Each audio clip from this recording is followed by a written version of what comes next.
সবাই বলো যাবে আবার 8 তারিখে খেলবো খেলা দেখাই দেব বিজয়ের মালা।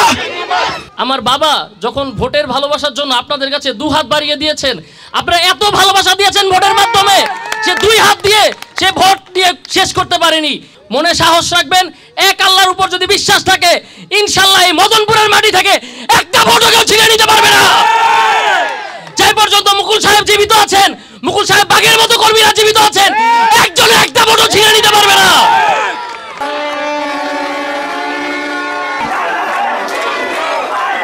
আপনাদের আমি অনুরোধ করব মুকুল সাহেব যেহেতু সর্বসময় সর্বক্ষেত্রে সব সময় মানুষের বিপদ আপদে সহযোগিতা করে আসছে এবং সেবা করে আসছে, আমি আপনাদের অনুরোধ করব আবারও আপনারা চিংড়ি মাছ মার্কায় ভোট দিয়ে আলহাজ আতাউর রহমান মুকুল সাহেবকে আপনাদের সেবা করার সুযোগ করে দেবেন।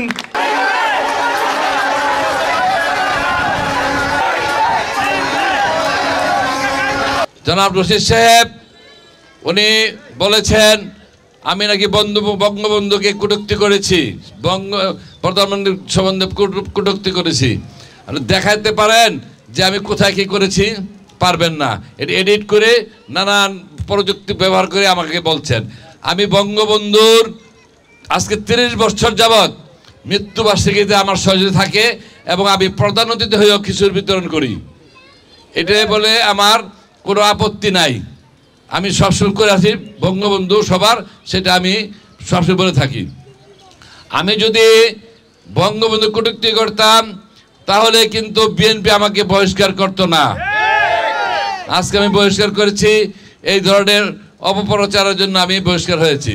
আর যাই হোক, কিন্তু আমি বহিষ্কার হলেও কিন্তু আমার বিএনপির লোকজন আমাকে ছাড়িয়ে চলে যায়নি, তারা সবাই আমার সাথে আছে।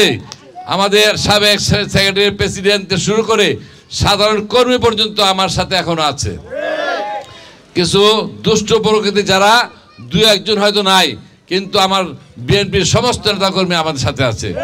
আর বিশেষ করে আমি মদনপুরবাসীদের উদ্দেশ্যে বলবো, আমি এই মদনপুরে গত আগের টার্মে আমাকে বিপুল ভোটে আপনারা জয়ী করেছেন।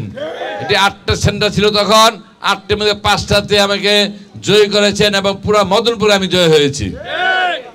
তো এবার আশা করি 9টা সেন্টারে এইবার মদনপুরবাসী আমাকে ভোট দিয়ে জয়যুক্ত করবেন। সেটা আমার অধিকার আদায়ের জন্য। কি অধিকার?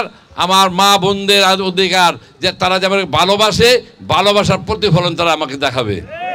তারা আমাকে কথা দিয়েছে এবার আমি 9টা সেন্টারে আমি এই আপনাদেরকে কামিয়াব করে দেব। যদি আমি 9টা সেন্টারে আমি কামিয়াব হতে পারি, মদনপুরে থাকবে আমার উপজেলা চেয়ারম্যানের অফিস। আমি বক্তব্য দীর্ঘায়িত করবো না।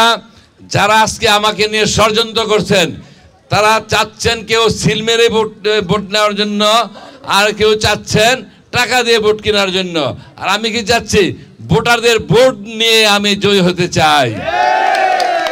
আমার ভালোবাসা হলো আমার ভোট, আমার জনগণ। আমি পেশি শক্তি ব্যবহার করতে চাই না। আর আপনারা যদি কেউ পেশি শক্তি ব্যবহার করতে চান, আপনাদের সাবধান করে দেই, সেটা আপনারা পারবেন না। আমি মাননীয় ডিসি মহোদয়, এসপি মহোদয়, ইউনো মহোদয়, রিটার্নিং অফিসার স্পষ্ট বলে দিয়েছে, বন্দরে কোনো কারচুপির কোনো সুযোগ নাই, কারো হুমকি দুমকিতে পড়ার কোনো সুযোগ নাই। যে সমস্ত চেয়ারম্যান মেম্বাররা হুমকি দুমকি দিচ্ছেন, আপনাদেরকে সাবধান করে দেই, যদি কেউ হুমকি দুমকি বা সিল মারার চেষ্টা করেন, আপনাদেরকে অ্যারেস্ট করা হবে। আপনারা সাবধান হয়ে যান। এখনো গণতন্ত্র অধিকার ফিরে দিতে চেষ্টা করুন, যাতে জনগণ ভোট দিতে পারে, ভোটের অধিকার ফেরত পেতে পারে। সেই চেষ্টায় আপনারা জনপ্রতিনিধি যারা হয়েছেন বিনা ভোটে, তারা সেই দিকে তাকান, যাতে ভোটের অধিকার মানুষ পায়, সেই ব্যবস্থা আপনারা করেন। ভোট দেওয়া থেকে বিরত রাখবেন না।